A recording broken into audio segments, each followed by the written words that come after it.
What's up everyone, welcome to this video.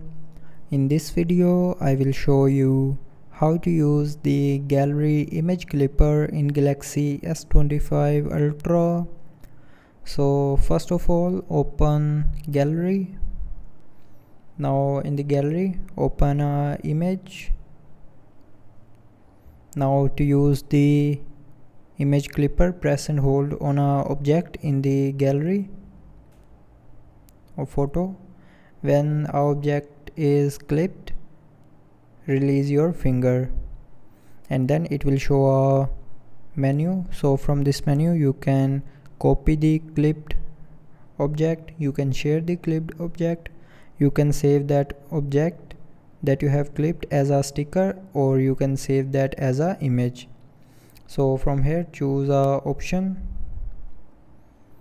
So now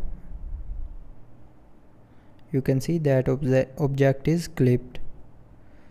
So that's how you can use the gallery image clipper in Galaxy S25 Ultra. So I hope you liked the video. Thanks for watching.